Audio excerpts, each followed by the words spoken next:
Let's get more from Motaz Azaiza, who is a photojournalist. He joins me now live from Gaza. Motaz, good to see you. You are among the few remaining journalists in Gaza who have survived the brutal onslaught for more than 2 months. And what really stands out about you is the fact that you have documented some of the most heinous and disturbing war crimes that Israel has perpetrated since the 7th of October. Kini kita akan dapatkan informasi langsung dari Motaz Azaiza, seorang jurnalis foto. Beliau bergabung langsung dari Gaza. Motaz, Anda menjadi salah satu jurnalis yang masih bertahan dengan banyak serangan brutal yang terjadi di Gaza lebih dari 2 bulan terakhir. Apa hal yang paling membekas dalam ingatan ketika Anda memotret pelanggaran dan kejahatan perang yang dilakukan oleh Israel sejak 7 Oktober? Including the targeting of schools, UN shelters, the killing of children, women and the elderly. Mereka juga menargetkan kantor, sekolah, pengungsian resmi PBB, menghabisi nyawa anak-anak, wanita, dan orang tua. I know many people in Gaza have stopped counting days, but it's been more than 75 days since Israel's brutal killing campaign began in Gaza. But the world is yet to declare a comprehensive ceasefire. What does this make you think about the current state of humanity in the world we live in today? Masyarakat Gaza bahkan tidak sempat menghitung hari. Tapi ini sudah hari ke-75 sejak Israel terus menyerang Gaza dengan kejam. Sementara negara di dunia belum juga mendeklarasikan gencatan senjata yang seharusnya dilakukan. Jadi bagaimana menurut Anda kondisi kemanusiaan yang terjadi sekarang ini? Hi, thank you for having me. Actually, we already lost trusting in humanity around the world. We believe in the people, the countries, but we don't believe in the governments and the world leaders. Even from the supporters, the countries that support, we just hear from them that they are supporting us, but no one for the last 75 days tried to stand in the face of Israel and the United States to stop this. Baik, ya sebenarnya kami sudah hilang kepercayaan dengan rasa kemanusiaan. Kami hanya percaya dengan kekuatan perorangan, bukan pada pemimpin dunia. Bahkan dari negara yang mendukung kami, mereka hanya mendukung, tapi selama 75 hari ini tidak ada satupun yang berani melawan Israel dan Amerika untuk menghentikan penjajahan yang terjadi. Even no one they didn't even cut their relationship with Israel just to stop the genocide. So we are humans. But we believe that what Israel and the United States government want to do, they can do. No one can stop them for doing. Bahkan mereka tidak juga memutus hubungan internasional dengan Israel. Padahal seharusnya genosida ini harus dihentikan. Kita ini manusia, tapi tidak ada yang bisa menghentikan apapun yang ingin dilakukan oleh pemerintah Israel dan Amerika Serikat. Indeed, and it's very sad, is it not? There have been multiple calls by the United Nations, many countries across the world, but Israel still continues with its onslaught on Gaza.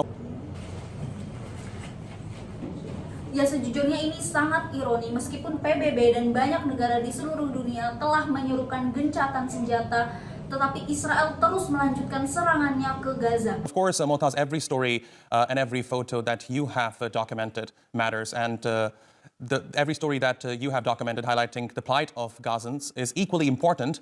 But if there is one that stands out for you, which one would that be? Dan tentu saja setiap cerita dan foto yang Anda dokumentasikan begitu berharga. Setiap cerita penderitaan masyarakat Gaza juga sama berartinya bagi kami. Tetapi jika ada satu hal yang bisa Anda bagikan kepada kami, apa yang paling membekas dalam ingatan? The most terror picture I ever take, I didn't post. No one saw it. I tried to post, but Instagram keeps removing the picture. And it was terrifying for me to post, to see it. I even didn't know that I'm taking the picture right now. Ada satu foto mengerikan yang pernah saya ambil dan tidak pernah dipublikasikan dimanapun. Pernah saya coba untuk menggugahnya di Instagram, tapi selalu dihapus oleh pihak mereka. Ketika itu juga saya mempostingnya dengan gemetar, bahkan saya tidak percaya telah mengambil gambar tersebut. It was for a baby. They got him from the ambulance in front of me. His brain was out, so it's the most terror picture I ever took. Gambar yang saya maksud itu diambil dari ambulans di depan saya yang saat itu tengah membawa seorang bayi dengan kondisi si kepalanya yang keluar.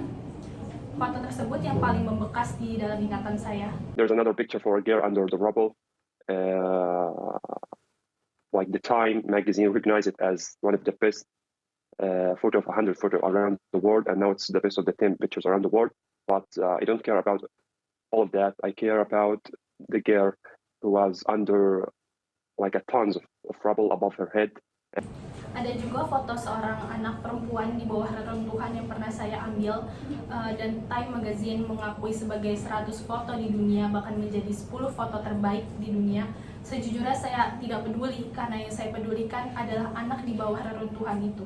And the civil defense and the neighbors trying to get her out, but there is no machines to remove the rubble, and she kept there for like 7 hours. Just they are looking to her, trying to give her some air and water, but she was deeply injured and no one could do anything.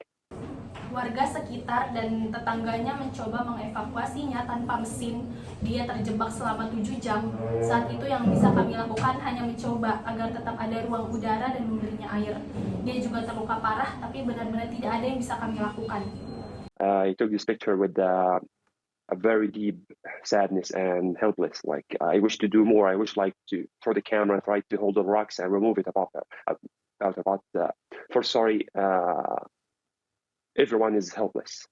Everyone is hopeless, and we're trying our best to stay alive and just to keep the world remembering that we are alive and we are facing the most terror occupation in the whole life.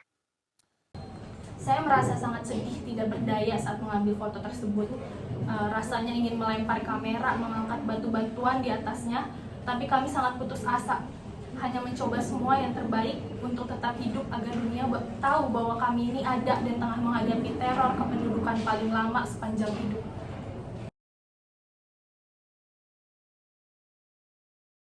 Indeed, and one cannot even imagine what kind of mental toll this war has taken on the children of Gaza and what kind of long-term impact it is going to take on their mental health. Now, Motaz, before I let you go, I want to ask you, what do you think is the importance of speaking out against Israel's crimes on social media? And to what extent do you think your following and presence has contributed to raising the plight of Gazans?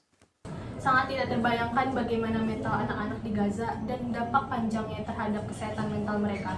Sebelum mengakhiri sesi kali ini, saya ingin bertanya kepada Anda, Motaz, tentang pentingnya bersuara tentang menentang kejahatan Israel di media sosial. Sejauh mana menurut Anda, followers dan pengaruh Anda sendiri di media sosial menyuarakan penderitaan masyarakat Gaza?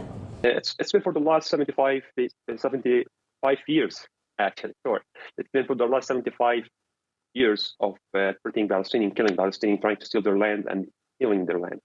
And the world was seeing through TV channels and the media.